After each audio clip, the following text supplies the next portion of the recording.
Oi, pessoal! Então, hoje a gente vai falar sobre a gestão de uma UAN escolar criada por eu, Aline, e pela Lídia. E é isso, então vamos lá. Sobre a caracterização dessa UAN. Ela serve refeições para crianças que ficam o dia inteiro na escola, né? Possui um sistema centralizado, ou seja, a comida é feita no local mesmo e servida com auxílio de copeiras. Possui cardápios populares e básicos, que o básico funciona para formar uma boa educação alimentar também, né?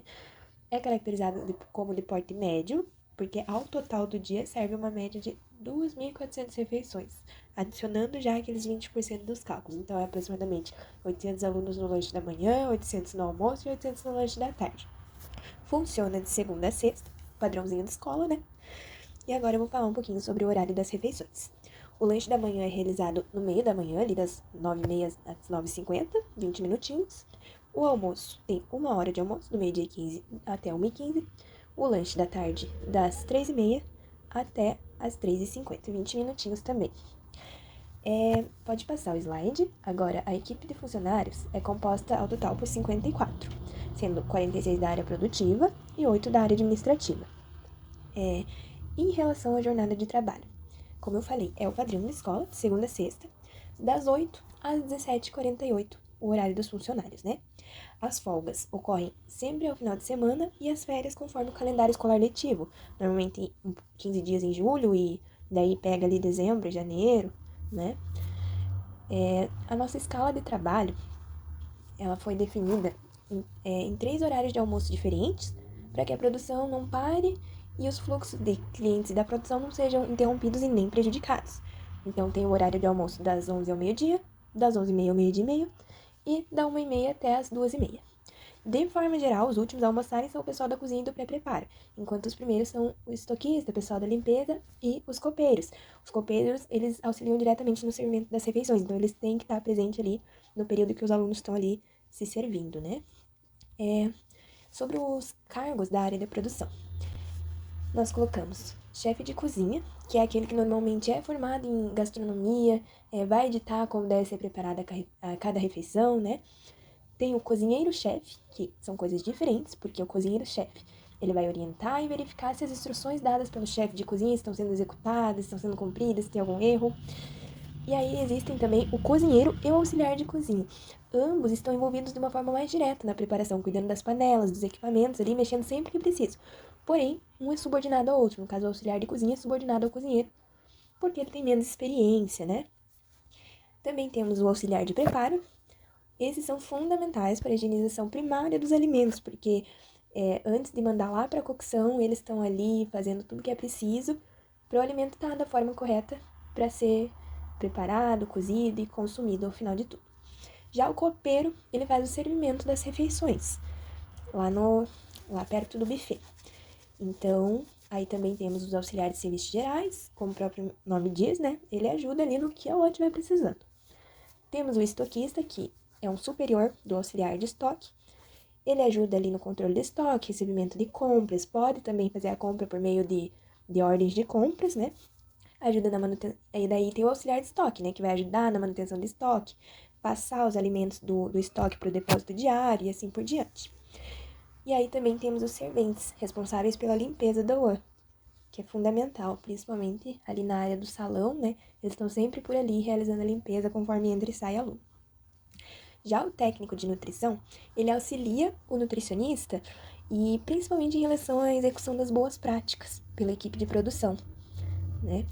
Aí aqui é o nosso organograma, mas para ilustrar a forma como organizamos ele, né? Então, os cargos com a mesma cor possuem um mesmo nível hierárquico, abaixo deles os subordinados e acima, quando tem uma flecha ligada, são os superiores, quem coordena, né? Então, acho que é isso agora. Vou passar a palavra para a Lídia. Segundo o CFN, o nutricionista que trabalha em unidade de alimentação e nutrição no segmento escolar, seja ele no âmbito do PNAE ou rede privada de ensino, vai precisar seguir todas as diretrizes para a prática profissional no programa de alimentação escolar, que é a PAI. Além disso, claro, vai caber ao nutricionista também a elaboração e atualização permanente do manual de boas práticas, supervisionar também os POPs e todos os métodos de controle de alimentos, além de organizar e fazer a supervisão das atividades de pré-preparo, preparo, distribuição e, se for o caso da unidade, também o transporte das refeições. vai participar de todo o processo que envolve o alimento, desde as compras até o recebimento, o armazenamento de todos esses materiais, né, sejam eles insumos para preparo ou materiais de higiene. Sobre a segurança do trabalhador, a gente escolheu algumas NRs que a gente conseguiu pontuar, que seriam mais importantes para serem destacadas na cozinha escolar, já que é um ambiente que pode proporcionar diversos riscos ao trabalhador, em função ali do calor, do ruído, potencial de contaminação do local. A NR5 é sobre a Comissão Interna de Prevenção de Acidentes, a CIPA, e ela tem como objetivo a prevenção de acidentes e doenças relacionadas ao trabalho. Assim, a NR5 ela vai identificar quais são os maiores riscos existentes na unidade e vai propor soluções para eliminar esses riscos ou até mesmo reduzi-los, se for o caso. Então, para que isso aconteça, vai precisar que as outras NRs sejam cumpridas também na unidade, né, de forma adequada, sempre promovendo ali a segurança e o bem-estar dos colaboradores, prezando a saúde. A NR9 é o Programa de Prevenção de Riscos Ambientais. Ela vai estabelecer tanto os riscos ocupacionais quanto os físicos, químicos e biológicos da unidade. Dentre eles, no espaço físico, né, as queimaduras, tanto pelo alimento como por água quente, né, é bem identificado em algumas unidades, né, os cortes ali durante o período de pré-preparo dos alimentos, as quedas devido ao chão molhado, né, os ruídos de alguns equipamentos, perfurações mesmo durante o manuseio ali de carnes e hortifrutis. O risco químico mais comum e mais observado nas unidades é referente ao manejo inadequado durante a higienização dos alimentos. Então, o que mais se observa é a higienização inadequada dos folhosos e hortifrutis. O risco biológico ele pode ser por vírus, bactéria, fungo, parasita, e ele é mais encontrado durante a manipulação dos alimentos ou de utensílios contaminados, né, quando os utensílios são compartilhados e não são higienizados da maneira correta. Então, isso pode ocasionar uma contaminação cruzada, né, a proliferação desses agentes e até mesmo causar doenças transmitidas por alimentos, que são as DTAs, causando danos ali à saúde tanto do manipulador quanto de quem vai consumir depois o produto final. A NR12, ela é segurança do trabalho em máquinas e equipamentos. Então, uma unidade grande que fornece várias refeições e possui grandes máquinas, né, como fatiador, moedor de carne. É importante seguir essas técnicas e princípios para poder proteger a saúde e a integridade física de todos os trabalhadores da unidade. Então, ela vai fazer a prevenção desses acidentes relacionados à utilização dessas máquinas e desses equipamentos. A NR24, ela dispõe sobre condições de higiene e de conforto no local de trabalho, então ela vem para garantir essas condições em relação à higiene e o conforto, assim como a limpeza, né, o uso exclusivo de banheiros e vestiários para esses trabalhadores, assim como acondicionamento adequado. A NR6, ela vai dispor sobre os equipamentos de proteção individual, os EPIs, como o próprio nome já diz, eles são de uso individual e eles vão variar de acordo com a função que aquele funcionário executa dentro da unidade, sendo obrigatório, então, o empregador fornecer todos esses equipamentos aos seus funcionários. A NR17, ela estabelece parâmetros de ergonomia que vão proporcionar ao trabalhador melhores condições de trabalho de acordo com a sua função. Então, ela vai proporcionar conforto, segurança e um melhor desempenho durante a realização das atividades. Isso porque em atividades como as que são exercidas dentro de uma cozinha, pode ocasionar lesões por esforço repetitivo, que podem ocasionar doenças diretamente no músculo, nos tendões e nervos, e isso vai desencadear, então, problemas de saúde do seu trabalhador e diretamente interferir na cadeia de produção da sua unidade. Sobre o planejamento físico-funcional dessa unidade, o nutricionista ele é um profissional que ele é regulamentado e ele é apto para poder realizar, dentro das suas atribuições, toda a questão de implantação e a execução de projetos referente à estrutura física de uma unidade de alimentação e nutrição. Então, esse ambiente ele deve oferecer qualidade, né, tanto para os clientes quanto para os funcionários. E para isso, então, o nutricionista ele dispõe e deve seguir a RDC 216 em relação a toda a questão de iluminação, climatização, exaustão, portas, janelas, piso, paredes e teto, né? E todas as especificações que ela relata sobre como deve ser esse espaço físico. Então, diante de tudo isso, a gente pensou em um fluxo de operações desde que o material entra na unidade até o momento que ele sai da unidade, ele é descartado. Então, eu iniciaria ali na plataforma de recepção de alimentos e materiais, passaria pela pesagem e inspeção. Posterior a isso, ainda na pesagem e inspeção, a higienização de monoblocos. E, posterior à pesagem e inspeção, a pré-higienização de vegetais, armazenamento seco, câmaras frias, né, a questão das carnes, hortifrutis, pré-preparados, leite derivados e congelados. Ou seja, cada alimento seria direcionado para o seu armazenamento correto. Depois disso, esses alimentos seriam fracionados ali de acordo com o cardápio para a área de depósito diário e pré-preparos, né, que é a questão das massas, carnes, grãos e vegetais. Em seguida, seriam destinados à área de cocção, depois à área de distribuição, salão de refeições. Posterior, então, ao salão de refeições, né, tanto os utensílios de cozinha quanto de consumo, eles vão para a área de higienização. O que seria para a área de descarte vai direto para a área de descarte, e o que não seria vai para a área do lixo seco. E por fim, seguimos então para o descarte final do lixo, né, que ocorre no final do dia, e então a higienização de lixo e de materiais de limpeza que foram utilizados durante esse processo. Em relação ao fluxo de entradas e saídas da nossa unidade, a gente pensou em separar todas essas entradas e saídas, né? Então, elas estão identificadas por cores, sendo que a flecha de cor marrom é a entrada dos escolares para realizar as refeições no refeitório, a flecha em laranja na parte superior, referente ao abastecimento de gás, a flecha em cor verde é em relação à entrada dos funcionários, seria uma entrada exclusiva, né, diferente daquelas dos escolares. Em relação à saída do lixo, né, é correspondente à flechinha vermelha, onde teria uma saída exclusiva somente para o lixo. E entrada de materiais, né, tanto alimentos quanto materiais de limpeza, está identificada ali pela flecha em cor azul, também teria uma entrada única. O funcionário, como ele tem uma entrada e uma saída própria, né, ele não precisa usar a mesma entrada dos escolares. Então, ele consegue ter acesso a todas as áreas na qual ele vai atuar, né. Foi identificado em aula que não haveria necessidade, mas como a gente fez fluxos separados, né, a gente quis indicar que ele conseguiria ir em todos os setores, sem problema algum de circulação, e também dispor da sua ida até o refeitório, caso precise. Já os escolares, então, eles são identificados ali pela cor de flecha marrom. Então, eles têm uma entrada própria, exclusiva para eles, e eles conseguem ter acesso aos sanitários, às mesas e aos setores de distribuição do alimento. Então, ali, referente ao fluxo de processos, né, do que a gente já apresentou anteriormente, mas a gente quis exemplificar na planta ele também.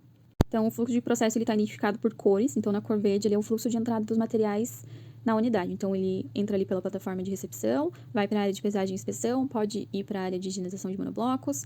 Ele pode ser direcionado, então, para a área de pré-higienização, que for necessário, para a área de depósito seco, para a área de câmara fria. Em seguida, então, em vermelho, a gente consegue identificar o fluxo de saída dos gêneros alimentícios de armazenamento seco para a higienização, câmaras frias, para a área de pré-preparo.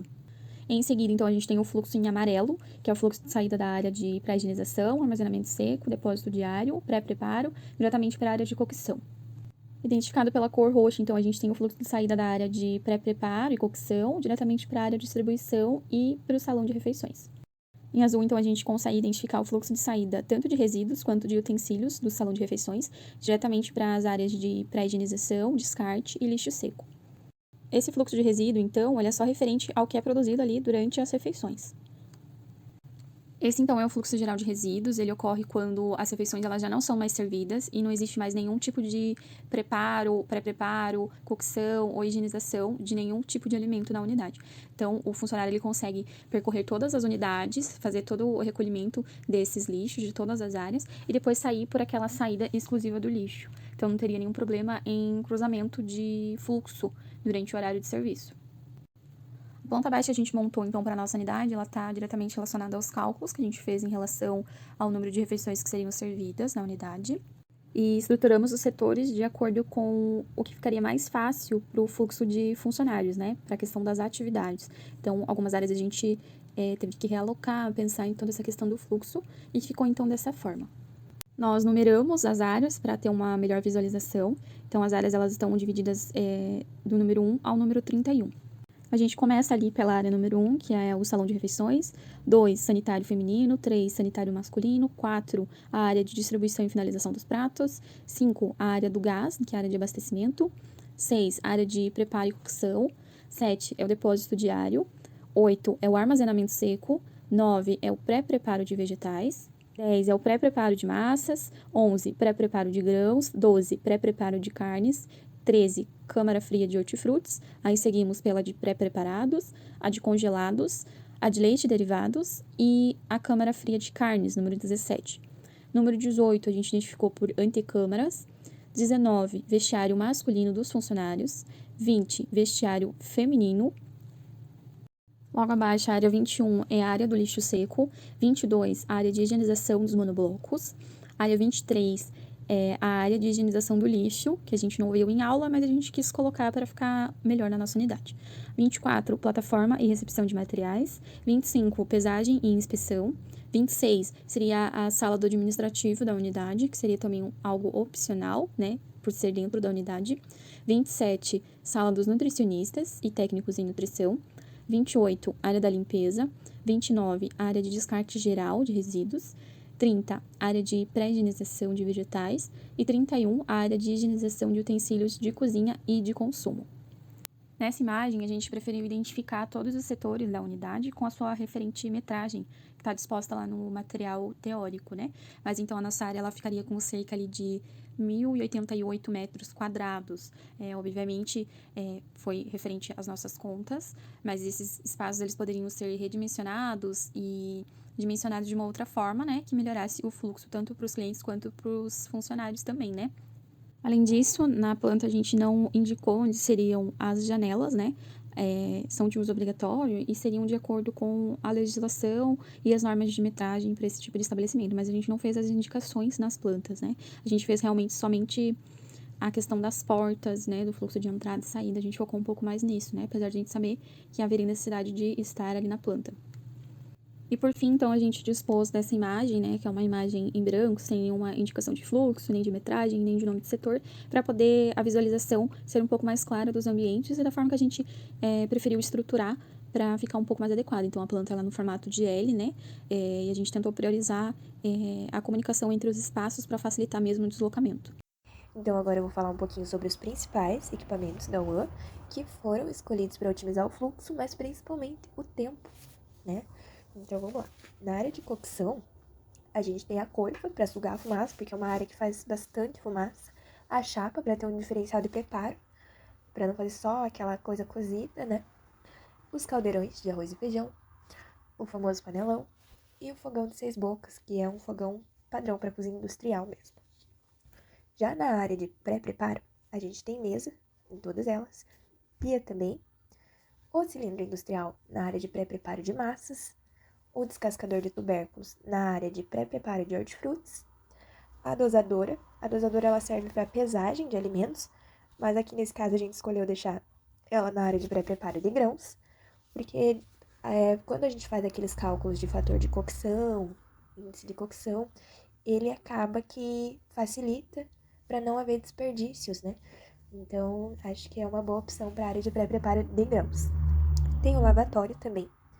O lavatório eu coloquei um pontinho de exclamação, porque ele não está presente só na área de pré-preparo, né? Ele tem em várias partes da UAM. Agora, já na área de higienização de utensílios de cozinha, apesar de a gente ter os funcionários, eu optei por colocar uma máquina de lavar louça da mais moderna que tinha lá na internet, porque ela pode otimizar o tempo muito bem, porque são muitas refeições servidas. Então pode dar uma facilitada. Já aqui eu coloquei outros equipamentos de outras áreas, mas que não deixam de ser importantes, como por exemplo a seladora, que serve para embalar a vácuo. Então ela está presente nas áreas de pré-preparo, principalmente na de carnes, que a gente pode estar congelando porções de carnes.